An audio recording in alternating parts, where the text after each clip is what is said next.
Assalamualaikum, selamat datang di channel saya Arsyad Property. Kali ini saya akan membahas tentang apa itu IJP notaris dan apa itu kuasa menjual. Selamat menonton, semoga bermanfaat.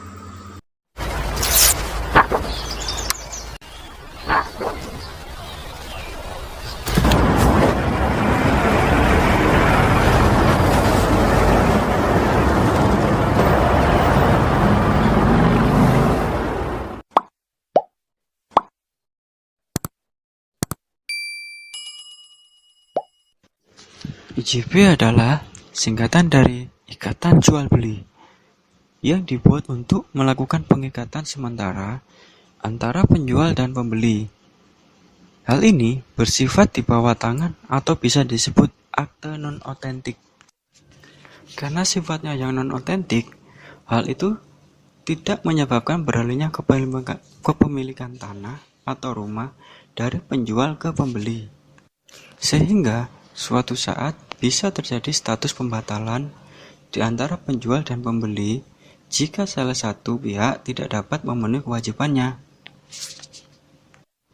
Nah, makanya biar lebih aman untuk pembeli yang sudah membayar lunas aset tersebut, kita harus meminta kepada pihak notaris yang ditunjuk pengembang atau penjual tempat kita bertransaksi saat itu agar segera dibuatkan juga surat kuasa menjual atas aset yang kita beli dan sudah kita bayar lunas.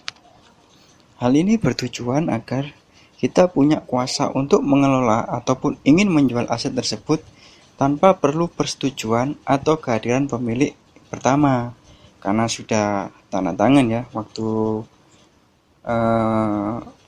penyerahan surat kuasa menjualnya.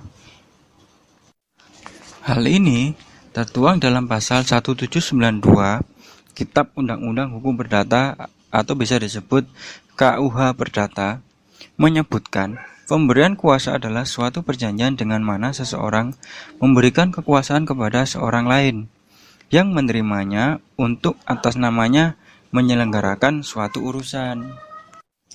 IJP notaris dan kuasa jual sendiri biasanya dibutuhkan ketika ada transaksi seperti berikut. 1.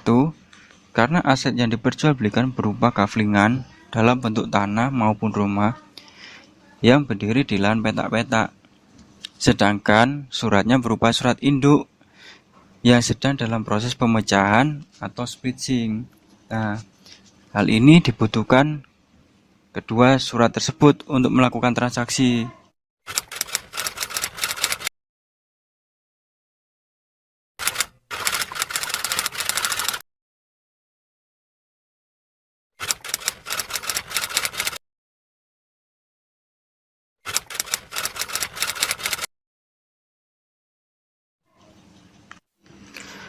Yang kedua, karena pihak penjual atau pembeli belum bisa membayar pajak-pajak jual beli ketika proses jual beli itu berlangsung, seperti PPHTB untuk pajak yang harus dibayar pembeli dan PPH untuk pajak yang harus dibayar oleh penjual. Biasanya hal ini terjadi dikarenakan pemilik tanah atau rumah minta harga bersih, alias tidak mau menanggung biaya-biaya yang meliputi pajak jual beli, biaya notaris, dan biaya-biaya surat yang lainnya. Sedangkan di sisi lain, pihak pembeli juga belum mempunyai cukup dana untuk membayar semua biaya-biaya tersebut. Sehingga IJP plus kuasa jual harus dibuat agar di sisi pembeli tetap aman. Jadi nanti pembeli mengantongi surat SHM yang masih atas nama pemilik pertama, IJP notaris, peralihan dari pemilik pertama ke pembeli, dan surat kuasa menjual, agar suatu saat jika pembeli ingin melakukan pelunasan pajak jual beli dan melakukan balik nama, pembeli tidak perlu lagi menghadirkan penjual alias pihak pertama, jadi langsung bisa diurus sendiri di kantor notaris setempat. Demikian penjelasan ringkas dari saya mengenai IJP notaris dan kuasa jual. Terima kasih atas perhatiannya. Wassalamualaikum warahmatullahi wabarakatuh.